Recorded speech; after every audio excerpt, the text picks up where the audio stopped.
Hey, welcome back. Another day, another vlog. Hope you're all well on this Monday evening. Hope Monday wasn't too hard for you. Yeah, I don't mean to brag, but I had a good day. I had a very relaxed switch day off. I'm much grateful to friends and family. One of my very good mates, Mr. Cran, had his 50th birthday, and a couple of lads, good mates of his and his business partner, went out for a game of golf. Hot day, stinking bloody hot. A little bit of breeze in it, but we basically had the course to ourselves, and a beautiful course. Lake Carrinup, gorgeous place. Actually, I wish a couple of times I looked around and went, why didn't I bring my camera? I didn't have time to stop and take photos, but I'm just like, wow. In the middle of the city, there's these amazing places called golf courses that just have gorgeous surroundings. Costs a fortune to keep them going, but yeah, it was really pretty place. So it was very cool. So yeah, happy birthday to you, Mr. Cran. If you do get to watch this, I don't think he's much of a YouTuber, but yeah, happy birthday, bro. It was awesome to catch up with you and to get out and have a bit of a hack with you. I'm definitely a hacker in golf. I do have my own clubs, but they're all Chinese copies, including this one.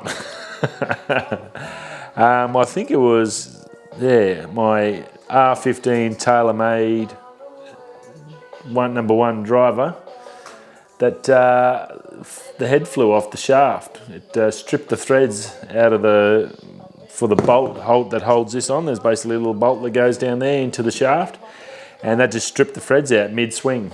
I hit the ball and that flew off, and my usual baseball fade.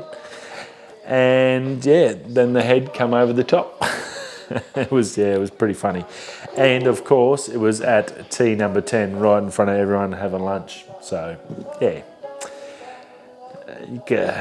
not only am I sometimes, I guess, a bit of a dick on here, I was a dick in front of everyone in the clubhouse. So yeah, bit of a shame. Fingers crossed I can patch her up. I'm gonna have to find some sort of tap to get the thread, and the bolt just seems like it's not long enough. It was only going in like 2 or 3 threads. It's like they'd just gone short or something on the bolt. So yeah, fingers crossed I can do something with that. Little bit of a patch up repair, but yeah, it was quite funny considering I hit it. I tightened it up and I could feel it. You know, when you get that bolt and you can just feel it, it's like, oh, that doesn't feel good, and it's like it was going to strip. So I took it up as much as I could without stripping it, and next minute, shizer. Quite funny actually. So yeah, that sort of started off the second round. I haven't played. I was trying to work out with Crownie and mate Ed how long since I've played. I reckon it'd be at least 5 to 6 years since I've played a game of golf. Oh no, maybe it was a bit earlier actually. Probably about 2-3 years ago. I think my eldest niece's wedding. Went out with Steve-O and had a hack. So what's that? Took a bit over a couple of years, I guess. And yeah, look, when you only play every couple of years, you're not going to play awesome. I think I hit like 2, maybe 3 good shots for the 18 holes, maybe 4, 5. And that's about it. A lot of duffs and a lot of arcing big bombs that just arc round and go into another fairway or into the scrub. So yeah, down about 6 or 7 balls, but that's okay. Had a good day. Got to catch up with a good mate, which is always good. That's what it's all about. A bit of a switch off and de-stress. Again, that's always good and good for the heart and soul. So yeah. But it was fairly hot. We get a hot week coming into Perth. It's going to be low 40s, I think, is scheduled this week. 40, that's Celsius for you guys in the States. So yeah, it's probably well over 100. Stinking hot. There's a little bit of a breeze, but not enough. So yeah, definitely just sunscreened up big time, and you could feel it. You drive into the shade on the buggy, and it just like dropped like 10 degrees. Like, The only good news is the beers went down really quick. Cold beer, it was just like water, and yeah, that was quite handy. Rightio. Other than that, to be honest with you, I haven't had a chance to do any work since the weekend, since Friday. I think that was the last chance I got to do anything. I'm trying to schedule in tomorrow. I've got to do some work on the bike tomorrow. That's my big hope, that probably after morning, I've got swimming with Jack in the morning. After he comes back and goes to bed, I've got a couple of hours where I can come through, shift the car out, get the studio set up again, and I'll definitely get the crank bearings back in, try and strip out those wheel bearings. Fingers crossed I can get it all done tomorrow. Then I can go straight in tomorrow night into editing mode and start smashing it all out. So how we go. I'm pretty hopeful I can get it. If I can get 2 or 3 hours tomorrow, that'd be great. I've got a good chance. I'll definitely get those crank bearings back in, so that'll be all together and done and dusted. It's just if I have any dramas getting those wheel bearings pushed out. So sometimes they can be tight, sometimes they just need a little bit of a hit. See how we go. Fingers crossed they come out reasonably easy without any dramas. So yeah, hopefully tomorrow we'll have that done and I can slam into it and get it out before my Wednesday deadline that I've put on myself. So hopefully all things happening. Plenty to do. Now, in the news front, Shimano sent an email today to me. I'm obviously on the mailing list for Shimano. All the stuff we talked about, the Stella SWs on there, their powered suckers are on there, they're big bucks. But what I hadn't noticed before, and you may not have seen them, is a new range out from Shimano called the Saltie. It's a green rod, and I'm thinking of those old gloomis green rods. I can't remember what they were, not the IMXs. There was like a green rod series, so I'm thinking it's something like that because they own gloomis now. So I'm assuming it's something like that, but it's a Saltie rod. They're saying it's designed specifically for the northern barramundi anglers. So there's 2 spinning rods and 4 bait casters, which are probably going to be mostly used. Maybe on the east coast they'll probably use the spinners a little bit more.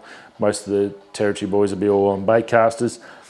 They're good sizes. So as a barra guy, 5'8" to 6 foot are normally what most guys use in their rods. That's either A, to get under the canopies or under the low-flying trees and stuff, and a lot of it's trawling, so it's just hard. They just want short, compact, heavy, light rods and reels.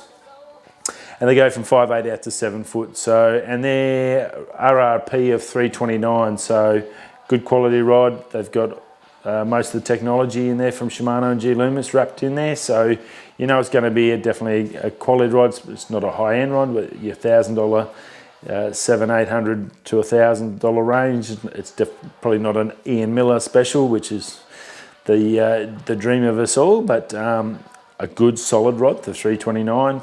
Depending on specials and your local dealers, have a chat to them. Looks pretty cool, will be a good rod, so check that out. Definitely something to have a look at if you're in the market for a new barra rod. Especially with a season just opened up for the Queensland guys. They have a season. Territory doesn't, it's an open season. You just have different hooks and lures for us. The Queensland guys, they have a season for the dams and offshore as well. Offshore, and then they can only go dam fishing for a certain period. So that's all reopened again. So they'll be all out in force, out to catch that meatery, that golden meatery we're all after.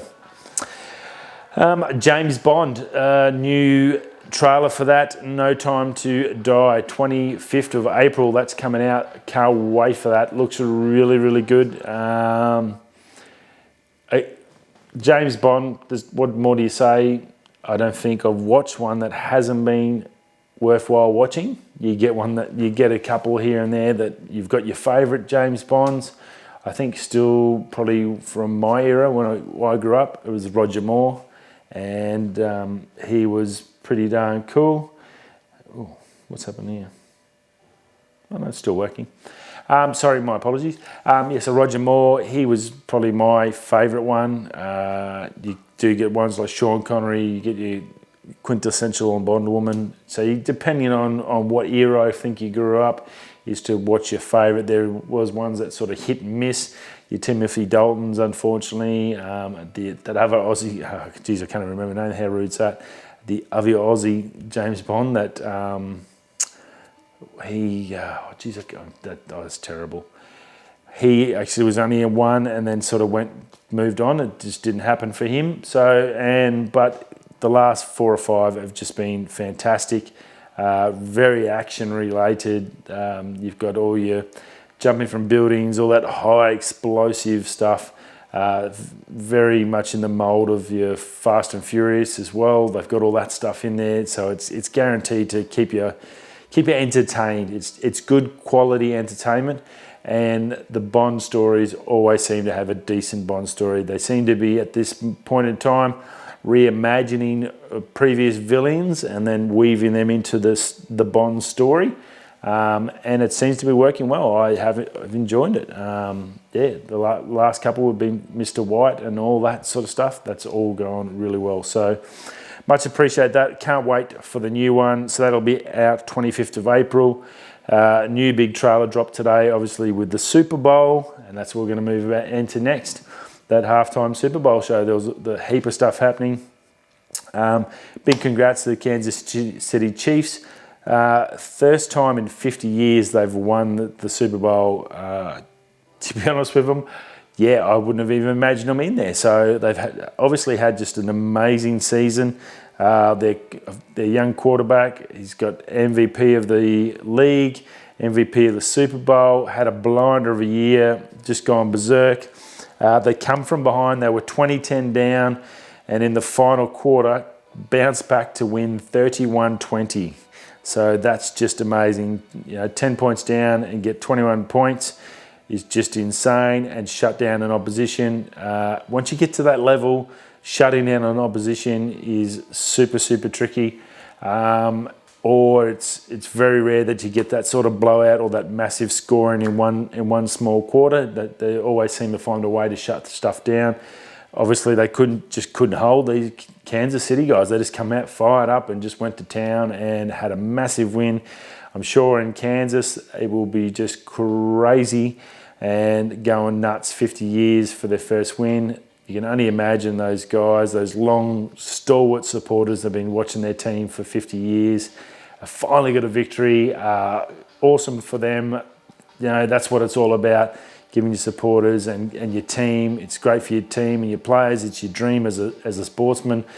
But then when you get to that level, these guys probably never get a chance, especially in Kansas. It's probably all hard-working farmers and guys that work the land and have just busted their ass their whole life. So I think it'll be awesome. Fantastic. Great job, guys. And what a way to do it in style. Come from behind. Wicked. I think that's what everyone sort of dreams about, I guess. So awesome news. And last but not least, Trump trial on Friday. Didn't see much about it. Funnily enough, the news backed off it a bit from Friday. I haven't seen much in my feed. Normally there's a heap in there. But basically Friday, the trial come to the point where they voted on witnesses and evidence, any new witnesses, any new evidence that can be brought into the trial. And it got shut down. The vote was 51-49. So that basically means that they're going to run a trial, and the only evidence they can use to put against Trump is any existing evidence, which is pretty much not a good thing for the guys that are going against him. That leaves, there's no witnesses can come forth, so they're not going to be doing any interviews of witness. It's all going to be based on whatever they already have, and that's it. Too bad, too sad. I'd say it's pretty much going to mean the whole trial is going to turn to dead in the water and mud, which is exactly what they were going to do anyway, and they've achieved that goal. Trump's going to win this. I can't see him losing this now. If worst case, he might get an old slap on the wrist, and that'll be about it. But yeah, he has somehow got through this. That's pretty wild. Much like our little British counterpart, his little British mini Trump over in Britain that's somehow got the Brexit through. Somehow Trump has pulled another one out of his arse. So yeah, not good for truth and justice and all that sort of stuff. But a shame, but that's what it is. It's a trial, it's the rules, that's how you play the game. You have to abide by that rules. If he gets called off, well, too bad, too sad. You just got to suck it up and say, well, he's been to trial, it didn't work. No matter how or why or what, he's done the process, he's covered, he's cleared, you've now got to move on. So it's a Democrats, I always have trouble with American politics. I think it's the Democrats is him or not. No, Democrats I think is the one going against him. It's very hard. So the Democrats now need to pick out their guy to go against him, and they're going to have to pick someone bloody good. So they need to start filtering out all this crap they've got, because they've still got like 10 people going for it, which is just stupid. Surely by now, but between them as a group, they need to sit down, have a lunch together and go, right, realistically, who the hell's going to win this against him? Who's going to beat him? Because that's what it's about. We need to suck it up as a team, as a unit, and just go, right, it's not about me, it's about beating him and getting this out of his hands for another 8 years or another 4 years. We need to do something now. Who's going to make the sacrifice? Stand aside, let's work out who's the best possible chance, and then push them forward and everyone get behind them, because that's the only way it's going to happen. From my side, that's the way I see it anyway. I'm assuming it's like all politics. Generally in Australia, we normally have one person fighting against the leadership and they all want to become the Prime Minister. We've had that multiple times and they keep knocking them out, instead of just sucking up and going, well, okay, we'll wait till the 4 years up and then we'll go and get rid of him and start fresh till they'll get greedy. Everyone wants to do it now. We've got that attitude of everything now. And unfortunately, it just doesn't work. Rightio, well, that's another day done and dusted. Monday, hope you've had a good day. It's the beginning of the week, that's the hard one, done and dusted. We can go into Tuesday. Wednesday is not far away, the hump day, and then pretty soon we'll be back at the weekend, so it won't be long. Yeah. Anyone got any long torque bit, fine thread, metric screws I can borrow? Right, guys, I'll see you all tomorrow, and have a great night, whether you're hitting the golf ball that way, or the head just comes clean off. I'll see you tomorrow. Peace.